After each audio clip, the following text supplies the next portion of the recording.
The office tower on 47th Street didn't just stand, it imposed. Its glass facade mirrored a cold, late autumn sky, turning the city into a grey-blue abstraction 1,000 feet below. By 7:15 on a Thursday evening, the financial district had exhaled its last rush of suits and began its quiet hum toward night. Most of the building's floors were dark grids, empty except for the ghostly glow of exit signs. But on the 62nd floor, in the lobby of Valkyrie Ventures, one light was still on. Leo was still there. He was 29 minutes past the end of his temp agency shift, running a buffer over already immaculate marble because the day porter had called in sick, and the supervisor had asked with that mix of apology and assumption that meant no was not an option.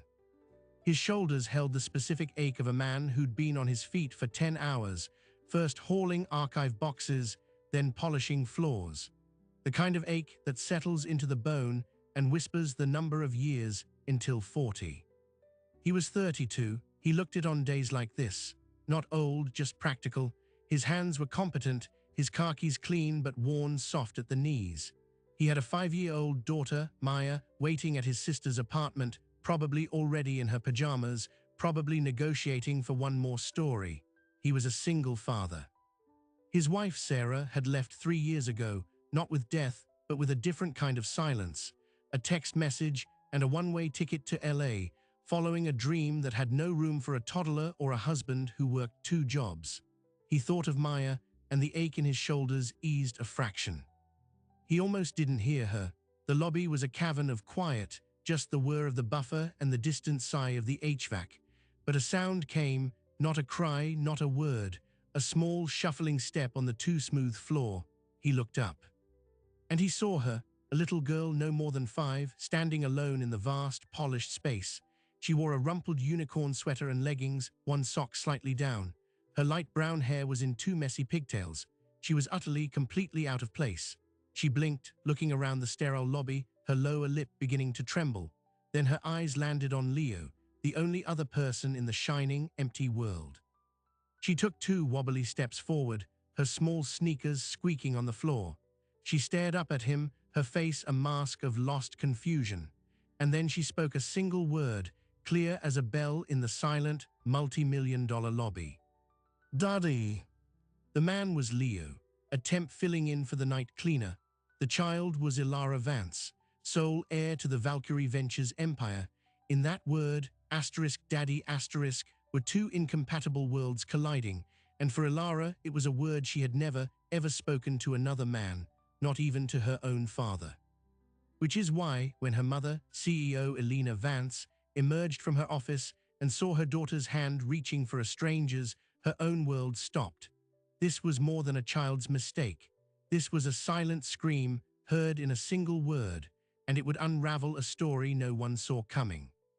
To understand the weight of that single word in that silent lobby, you have to understand the 2 lives that converged there. Leo's life was a study in quiet logistics. His world ran on a schedule dictated by the prestige temp agency, the bus route, and the subsidized daycare center that closed at 6 p.m. sharp. His daughter Maya was 5, a whirlwind of questions and stubborn joy who remembered her mother only as a voice on rare, static-filled phone calls. Leo's love for her was the central, organizing principle of his life, and it was expensive. The math was relentless. Temp work paid $18.50 an hour.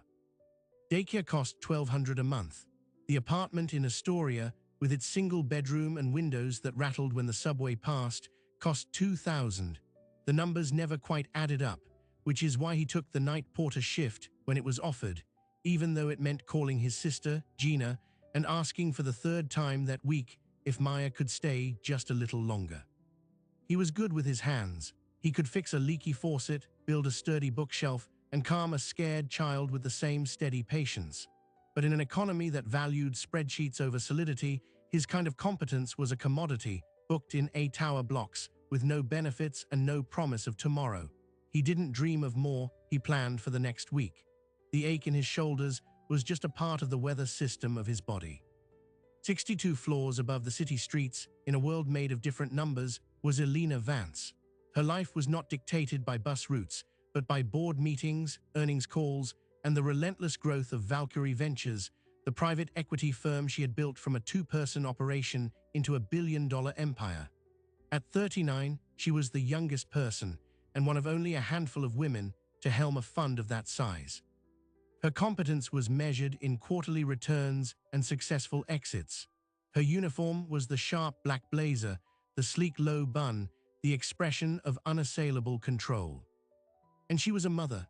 Ilara was her 5-year-old mirror, with the same light brown hair and a silence that was profoundly different from her mother's commanding quiet. Ilara had been a bubbly, chatty toddler. Then 2 years ago, her father, Elena's husband David, a charismatic venture capitalist, had walked out. There was no fight, no drama, just a note on the kitchen island of their Tribeca penthouse and a divorce filing served by his lawyer the next week. He moved to Singapore to run a new fund. His calls became monthly, then quarterly. His presence in Ilara's life became a series of cancelled visits and forgotten birthdays. Ilara stopped speaking to men. Not a conscious decision, her therapist said, but a deep-seated withdrawal. She would whisper to her mother, to her nanny, to her female teachers, but with male relatives, doctors, even the friendly doorman, she would press her face into Elena's leg and go utterly, completely silent. The word daddy vanished from her vocabulary entirely. It was a ghost word associated with a ghost. Elena responded the only way she knew how, by engineering a solution. She hired the best child psychologists. She structured a perfect, secure environment. Ilara's nanny Anya was a warm, consistent presence. The office was designed with a dedicated, soundproofed playroom next to Elena's private suite, filled with toys and books, so Ilara would never feel her mother was far away. It was a fortress of care, built to compensate for an absence no amount of money could actually fill. On the other side of the city, Leo was building a different kind of fortress.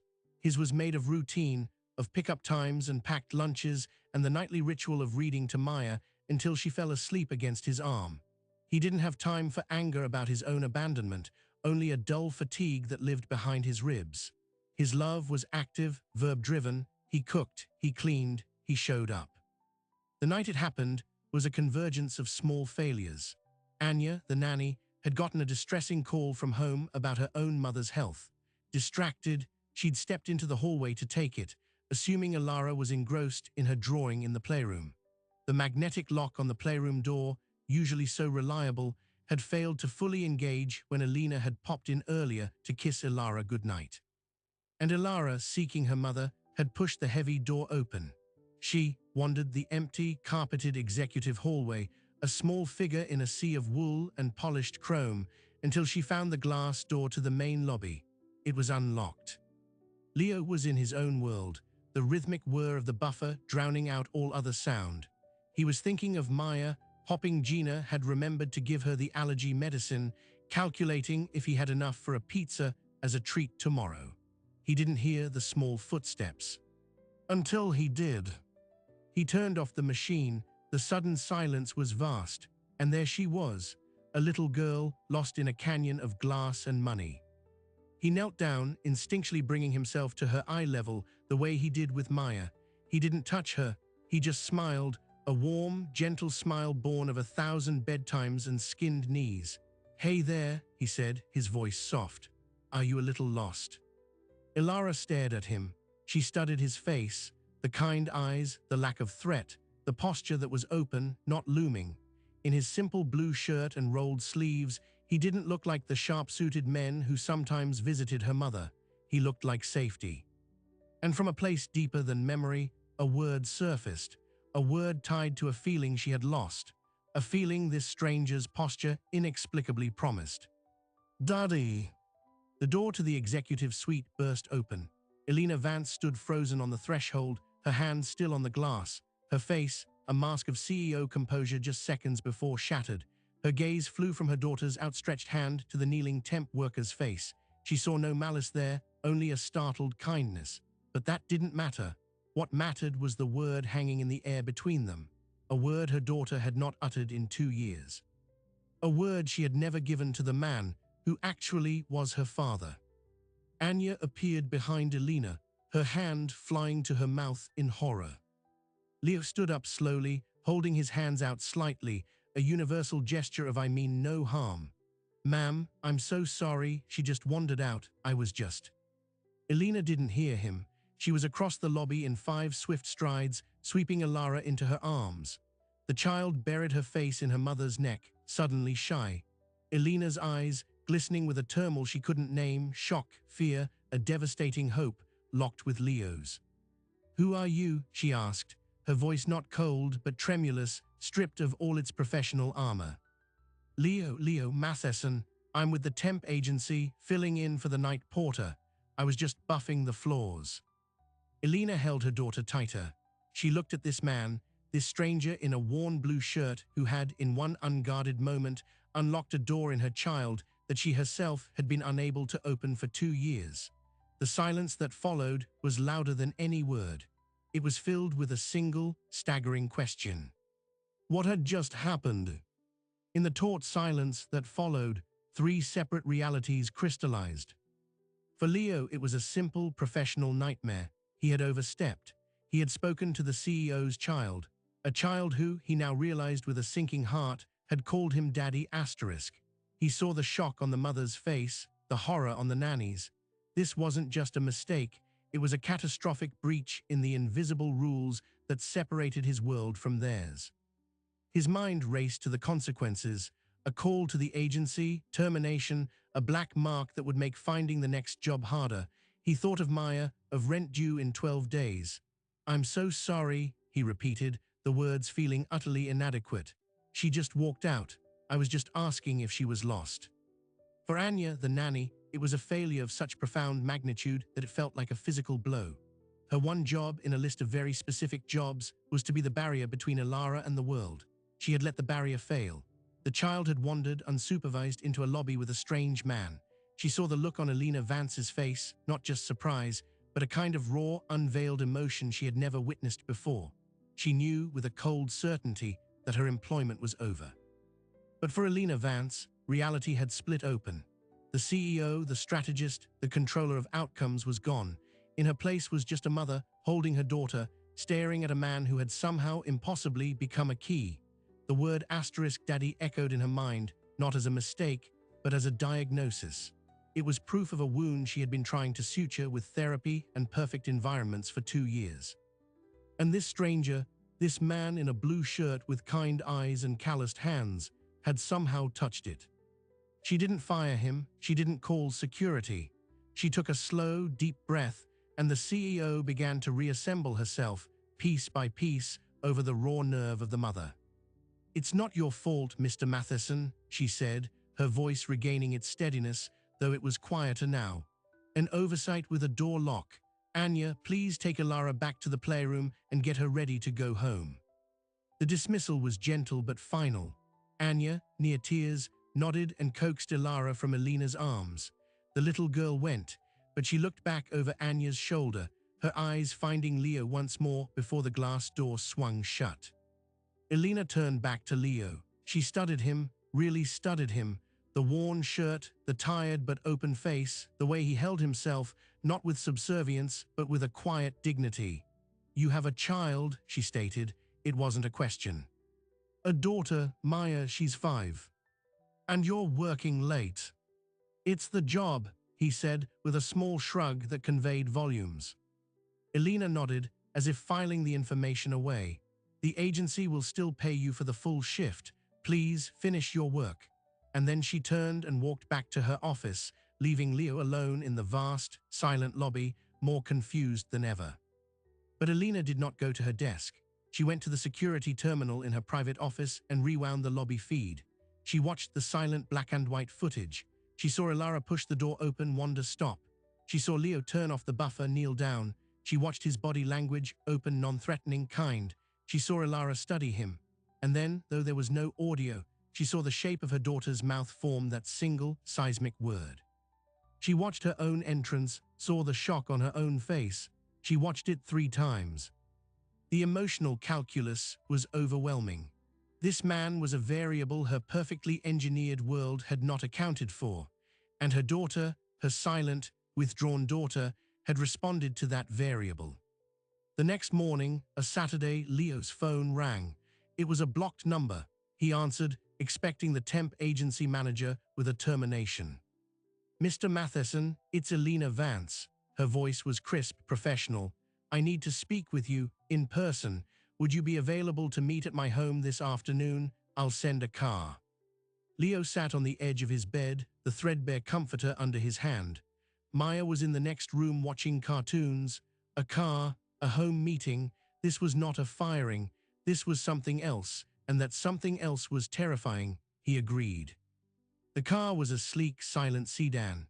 It drove him not to a corporate tower, but to a tree-lined street in Tribeca, stopping before a converted warehouse with an unmarked, heavy steel door. Inside was not the cold modernity of the office, but a warm, lived-in space of exposed brick and soft textiles. It was a home, but it felt like a sanctuary, meticulously designed. Elena greeted him alone. She wore jeans and a sweater, and without the armor of the blazer, she looked younger and more tired.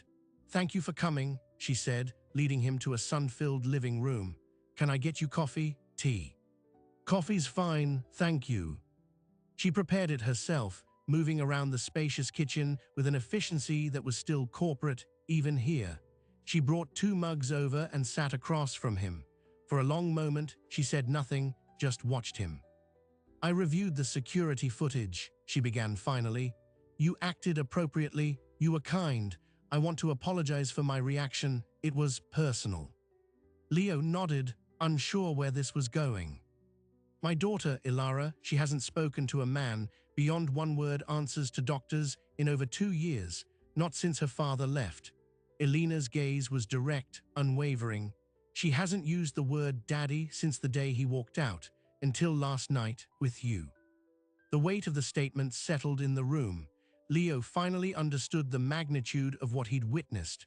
I don't know what to say, I just knelt down. I have a daughter, it's instinct." "That's what I saw," Elena said softly. "Instinct, not strategy, not an agenda." She took a sip of her coffee. "Anya has resigned, effectively immediately. She was devastated and I didn't stop her. It leaves me in a difficult position. Ilara needs consistency. She needs to feel safe. The therapists have said for months that a positive, non-threatening male presence in her life could be pivotal, but finding that person is not something you post a job listing for." Leo's mind, always practical, began to race ahead. "You're not asking." "I am asking," Elena said, cutting him off. "I am asking if you would consider a temporary, highly compensated position. As a companion for Ilara, 3 afternoons a week, here or at the office playroom. Your only qualification, Mr. Matheson, is the one you demonstrated last night. A kind instinct. And the fact that my daughter, for reasons I cannot fully comprehend, has chosen to speak to you." Leo felt the world tilt. The numbers flashed in his mind again. Rent, daycare, the constant grind. This woman was offering a lifeline, but it was a lifeline attached to a profound and fragile responsibility. "I'm a temp, Ms. Vance. I buff floors. I move boxes. I'm not a child therapist." "I have excellent child therapists. I need a good man. My investigators have done a background check, standard procedure. You have no record. Your former employer at the carpentry shop speaks highly of your character. You are by all accounts a dedicated and loving father." She leaned forward. "The salary would be $125 an hour, 4 hours, 3 times a week, guaranteed for 3 months. The number was so absurd it was disorienting. $1,500 a week, more than he made in a month of temp work. It would change everything. It would also tie him to this woman, this world, this delicate child in a way that felt terrifying. "Why me?" he asked, the core question. "Because she called you Daddy," Elena said, her voice cracking for the first time. She recovered instantly. "And because when I watched the tape, I saw a man my daughter wasn't afraid of. In my world, that is a rare and valuable thing." Leo thought of Maya. He thought of stability. He thought of the weary ache in his shoulders that might ease just a little. And he thought of the little girl in the unicorn sweater who saw something in him that her own father had broken. "I'd need to bring my daughter sometimes," he said. "Maya, I don't have other childcare for those hours." A flicker of surprise, then calculation, passed over Elena's face. Then something softened. "That could be beneficial for Ilara. Peer modeling, yes, that's acceptable." And so the deal was struck. Not in a boardroom, but on a sunlit sofa, between a billionaire and a temp worker, with the ghost of a single word hovering between them. The following Tuesday, Leo arrived at the Tribeca apartment, Maya's hand clutched in his. He wore a clean button-down, nervous sweat prickling his back. Elena let them in. Ilara was sitting on the rug, assembling a puzzle. She looked up. She saw Maya, she saw Leo. And she did not hide. Maya, with the fearless diplomacy of a 5-year-old, marched over. "I'm Maya. I like your puzzle. Can I help?" Ilara looked at her, then at Leo, who gave a small, encouraging smile. Slowly, she nodded. She slid a puzzle piece toward Maya. Elena, watching from the kitchen doorway, let out a breath she didn't know she was holding. She had engineered the situation, but now that it was in motion, she felt a surge of panic. She was introducing a permanent variable into her daughter's life. A variable with a daughter of his own, with a life of needs and complications she could scarcely imagine. She was paying for a solution, but what she had set in motion was no longer a transaction. It was the beginning of a story, and she was no longer just the CEO. She was a character in it, one who was about to discover that some doors, once opened, can never be closed again.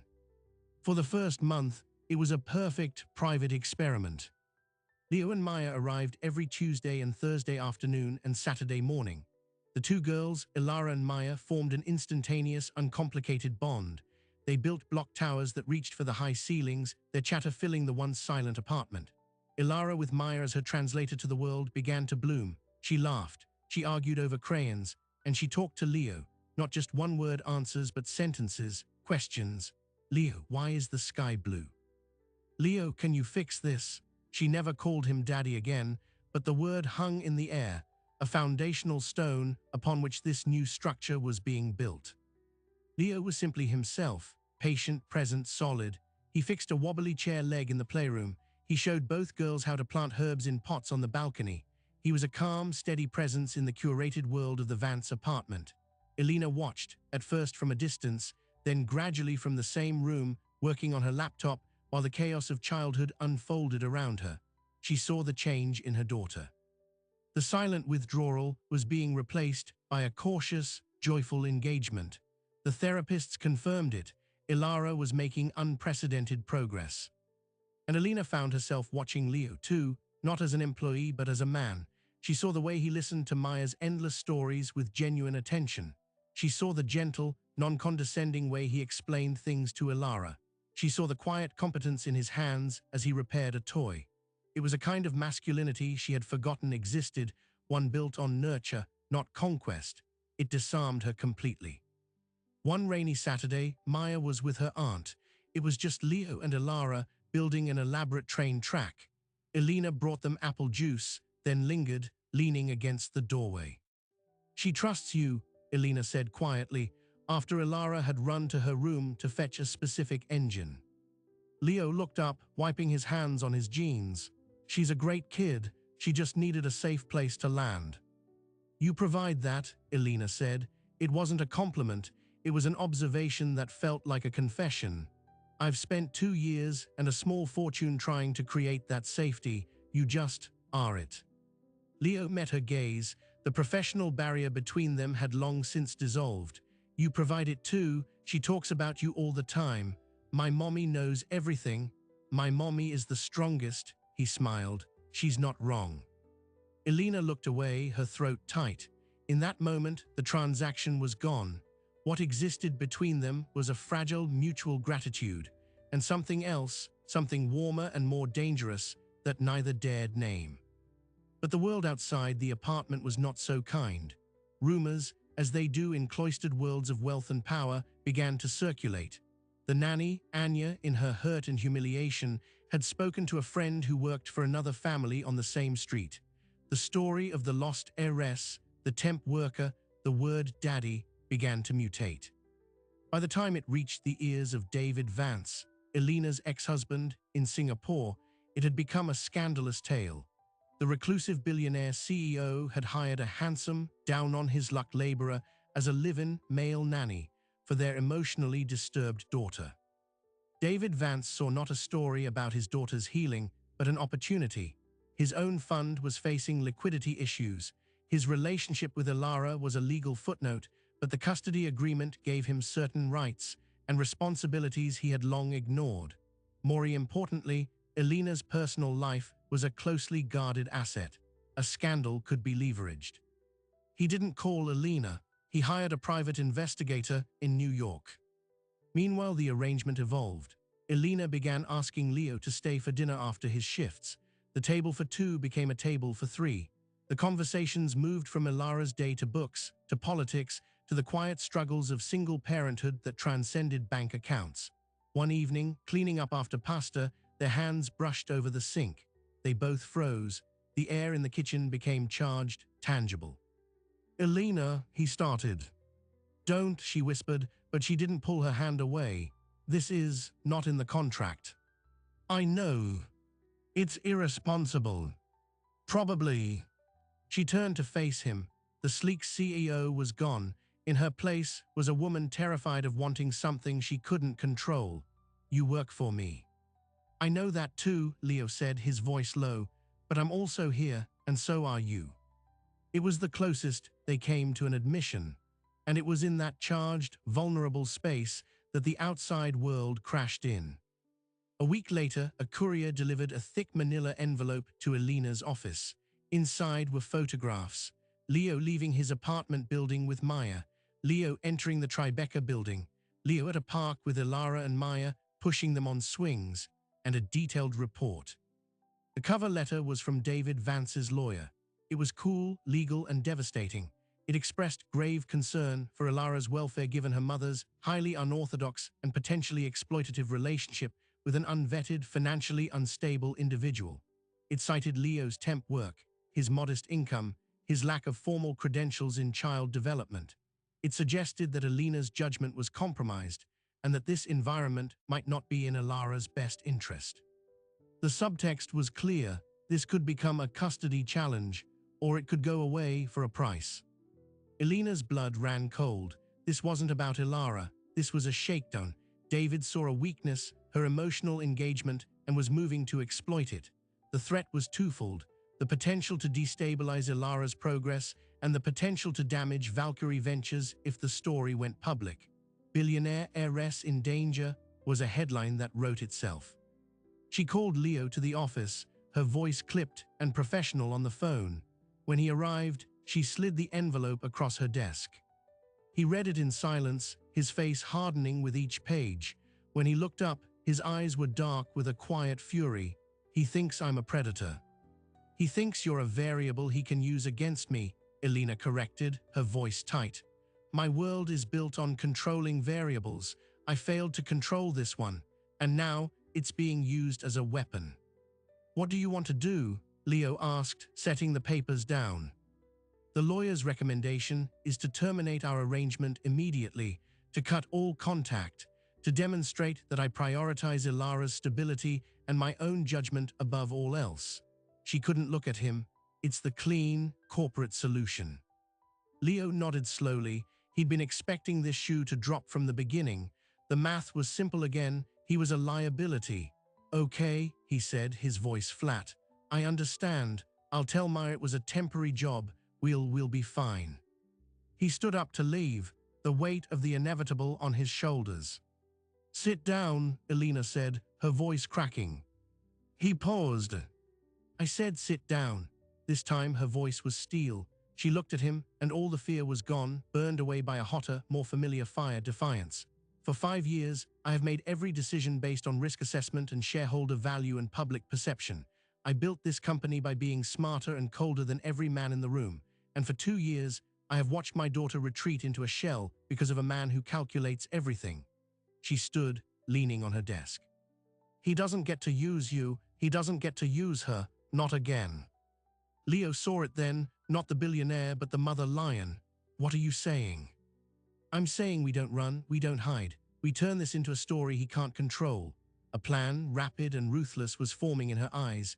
"You're not an unvetted, financially unstable individual. You are a trusted family friend and a contracted specialist in child-led engagement. Your references are impeccable. Your character is beyond reproach. And if David wants to make this public, we will make it public on our terms." "Elena, that's insane. The media will eat us alive." Let them, she said, a fierce smile touching her lips. I didn't get here by playing it safe. I got here by knowing which battles to fight. And this, you, Ilara's happiness, this is a battle I will fight. She picked up the lawyer's letter and tore it neatly in half. The arrangement continues, but the rules change. No more secrecy. Leo was stunned. What does that mean? It means, Elena said, her gaze locking with his, that you're coming to the Valkyrie Ventures annual gala. With me, as my guest. We're going to show a united front. We're going to show the world and David that this is not a secret, it's a choice. The gala, the most public event of her year, a room full of sharks, investors, and gossip columnists. He would be a temp worker in a room of billionaires, on the arm of the CEO, with a target painted on his back. It was social suicide. It was corporate madness. It was the bravest thing he had ever been asked to do. And looking at Elena Vance, her eyes blazing with a fight she had almost forgotten she had in her, Leo Matheson knew his answer. The safe path was behind him. The only way forward was through the fire. He took a deep breath. What's the dress code? The Valkyrie Ventures Gala was not a party. It was a battlefield in silk and crystal. 200 of the most influential people in finance and media milled beneath the soaring glass atrium of the Museum of Modern Art, their conversations a low, powerful hum. Every glance was an assessment. Every smile was a transaction. Elena Vance moved through them like a queen, her emerald gown a statement of defiance. And on her arm, wearing a rented tuxedo that felt like someone else's skin, was Leo. The stares were immediate, like physical pressure. He heard the whispers cut out as they passed, then restart behind them with renewed intensity. He saw the discreet phone cameras lifted. He was the anomaly in the ecosystem, and every predator in the room knew it. Elena's hand tightened on his arm, not with nervousness, but with solidarity. Remember, she murmured, her smile fixed for a passing hedge fund manager, they're not looking at you, they're looking at my choice, and I have never made a bad one. David Vance, across the room, watched them with a cool, detached amusement that didn't reach his eyes. He was surrounded by his own circle, holding a glass of champagne like a prop. He had not expected this move. He had expected retreat, a quiet settlement. This public parade was a declaration of war he hadn't budgeted for. The confrontation, when it came, was subtle. David extracted himself from his group and glided over, the perfect picture of concerned paternal charm. Elena, you look formidable. His eyes flicked to Leo. And you must be the famous Mr. Matheson, I've heard so much. David, Elena said, her voice a polished blade. I trust the investigator's report was thorough. This is Leo. Leo, my ex-husband, David. Leo extended his hand. David took it, his grip firm, his gaze assessing. A pleasure. I understand you've been spending a lot of time with my daughter. Ilara's a remarkable girl, Leo said, keeping his voice even. She and my daughter Maya have become great friends. The mention of Maya, of another child, was a masterstroke. It reframed the narrative from single man with heiress to families blending. David's smile tightened. How modern. He leaned in slightly, his voice dropping to a tone meant only for them. This little spectacle is charming, Elena, but it doesn't change the facts. A court will see an unstable environment. A court, Elena said, her voice now carrying just enough to be heard by nearby ears, will see a happy, thriving child. It will see a mother who has provided consistent care. And it will see a father whose only recent interest coincides with his fund's liquidity problems. I've had my team look at your portfolio, David. It's transparent. The blood drained from David's face. Elena had just publicly hinted at his financial weakness, a far greater sin in this room than an unconventional nanny. The power dynamic shifted irrevocably in that moment. He wasn't a threatening father. He was a failing fund manager trying to shake down his successful ex-wife. The wolves around them sensed the new scent. David retreated, his mask of charm shattered. The story that spread through the gala that night was not about Leo. It was about Elena's ruthless protection of her domain and the ex-husband who had overplayed his hand. For Leo, surviving the gala was a trial by fire, but in the crucible of those staring eyes and whispered judgments, something in him solidified. He was not ashamed of who he was. He belonged at Elena's side not despite his background, but because of the man it had forged. He danced with her, and for a moment, in the middle of that crowded floor, they were just two people, the world blurring into a backdrop. The next morning, the financial blogs ran two stories. One was a bland society piece about the gala with a photo of Elena and Leo. The caption read, "Valkyrie Ventures CEO Elena Vance with guest Leo Matheson."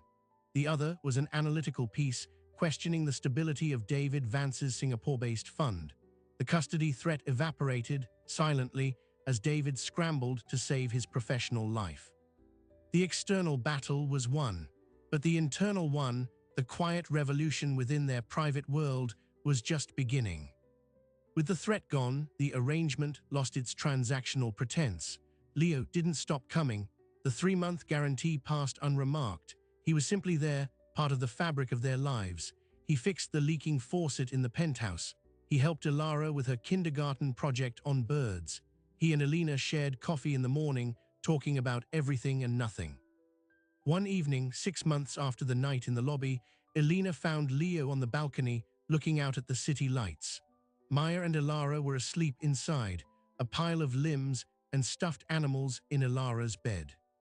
"He's dropping the custody clause entirely," Elena said, joining him at the railing. "The lawyers finalized it today." Leo nodded. "Good. It's because of you," she said. "Not just the gala, because Ilara is so clearly happy, secure. The child psychologist's reports are glowing. You did that." "We did that," he corrected gently. She turned to face him, the city light reflected in her eyes. "I don't want to pay you anymore, Leo." He blinked, startled. "Oh, okay, I understand." "No, you don't," she said, a small smile playing on her lips. "I don't want to pay you because I don't want you to be an employee. I want you to be here, for Ilara, for me, not as a job, as a choice." She took a deep breath. "I'm in love with you. I think I have been since you tore up that lawyer's letter with me, maybe since you knelt down in that lobby." The air left Leo's lungs. He looked at this formidable, vulnerable, brilliant woman. He thought of the quiet joy of the past months, the sense of belonging, the rightness of it. "Yeah," he said, his voice rough. "Me too. For the record, the pay was great, but this is better." He kissed her then, high above the city, with the ghosts of their pasts finally, firmly laid to rest. They moved slowly for the children's sake. Leo and Maya began spending weekends, then a weeknight. Then the spare room became Maya's room. The two girls became sisters in all but name. A year after the gala, on a bright autumn day in the park where they'd once been photographed, Leo asked Elena to marry him, not with a grand gesture, but simply on a bench while the girls played on the swings. She said yes, and when they told Ilara and Maya, the girls' celebratory scream was heard across the playground. The wedding was small, in the Tribeca apartment. Maya was the flower girl. Ilara, now a chatty, confident 7-year-old, was the ring bearer. As Leo stood at the makeshift altar, watching Elena walk toward him, he thought of the long, lonely nights after Sarah left. He thought of the ache in his shoulders from the buffer machine. He thought of a lost little girl in a unicorn sweater and the single word that had changed the trajectory of his life forever. After the ceremony, during the chaos of cake and laughter, Ilara tugged on his sleeve. He knelt down as he had that first night. "Yes, sweetheart." She looked at him, her head tilted. "Now that you're married to Mommy, does that mean you're my daddy for real?" The room seemed to fall away. Elena, hearing it, came to stand beside them, her hand on Leo's shoulder. Leo's eyes filled. He cupped Ilara's face. "I have been your daddy for real since the moment you called me that," he said, his voice thick. The paper just caught up. Ilara considered this, then nodded, satisfied. She threw her arms around his neck. "Okay, Daddy," she whispered. It was the final, quiet payoff. The word had come full circle, from a lost child's cry to a chosen title, earned through 1,000 small moments of showing up. The final surprise was not in the past, but in the future they built. Leo did not become an executive. Using the stability Elena's world provided, he quietly started his own small business, a high-end carpentry and restoration workshop. He hired 2 other craftsmen who, like him, needed a second chance. His first major client was Valkyrie Ventures to restore the original oak panels in its historic headquarters lobby. He worked with his hands in the world he understood, but without the fear that had once driven him. And Alina, the controlling CEO, learned to delegate. She learned that some of the best things in life, love, family, healing, are not projects to be managed, but gifts to be received. She became, in her own boardroom, a little less Valkyrie and a little more human. The story that began with a single word in a cold, empty lobby did not end with a wedding or a title. It simply transformed from a moment of crisis into the steady, unremarkable, extraordinary rhythm of a family.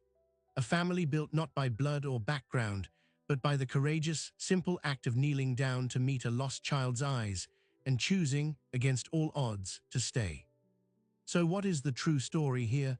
Is it a rags-to-riches romance, a tale of corporate intrigue, a psychological case study about a child's trauma? It is all those things and none of them, because at its core, this is a story about a single, overlooked moment. A man, tired from a long day, who chose to kneel down. A child, lost in a world that seemed too big, who chose to speak a word she had buried. A woman, armored in success, who chose to see not a problem, but a person. We live in a world engineered for distance, for transactions, for curated profiles and strategic alliances. We build lobbies, both literal and metaphorical, designed to impress, to intimidate, to separate. We are taught that value is measured in outputs, in net worth, in the sharpness of our edges. But the most profound revolutions often begin in the quiet spaces between those hardened surfaces, in the instinct to kneel, not to dominate, but to connect, in the courage to be vulnerable, not to weaken a position, but to discover a deeper strength. Leo and Alina's story is a testament to a radical idea, that the most powerful force in any room is not the sharpest mind or the largest bank account, but the most authentic human presence. We all have our lobbies, the roles we play, the titles we hold, the fronts we maintain, and we all have the potential to be the lost child, or the weary worker, or the isolated figure at the top who has forgotten what it feels like to be truly seen. This story asks a simple, haunting question. What connections are we missing? What healing are we postponing? Because we are too busy maintaining the facade of the lobby to notice the human being shivering within it.